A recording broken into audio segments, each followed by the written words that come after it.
మా అమ్మమ్మ వాళ్ళ ఊరికి 3 నెలలయిందనేసి ఈరోజు సెలవు దొరికింటే మా అమ్మమ్మ వాళ్ళ ఊరికెళ్ళా. మా అమ్మమ్మ వాళ్ళదైతే పక్కా పల్లెటూరండి. ఊరు నిండా కోళ్ళుంటాయి. ఇక్కడ చూడండి ఈ కోడిపిల్ల ఒక్కటి మా చుట్టూ తిరుగుతుంది ఇంట్లో. ఏమో చూద్దామని అబ్జర్వ్ చేస్తే ఆ పక్కన కొంచెం తిన్న చెనిక్కిపప్పు తినడానికి ట్రై చేస్తుంది. ఎంత ట్రై చేసినా అది తినలేకపోతుంది.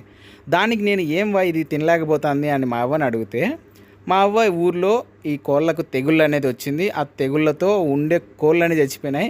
మన ఇంట్లో ఒక కోడికి 10 పిల్లలు ఉంటే ఇదొక్కటి మిగిలింది అని చెప్పింది. ఇదొక్కటి ఎట్లా మిగిలింది అంటే తెగలు వచ్చిన కోళ్ళన్నిటికీ మజ్జిగ మునగాకు కలిపి నలిపి దంచి మిక్స్ చేసి వీటికి తాపిస్తే కొన్ని రోజులకు తిరుక్కుంటాయి. ఇదొక్కటి మిగిలి బతికింది, మిగతాటన్నీ చనిపోయినాయి 9 కోళ్ళు అని చెప్పింది.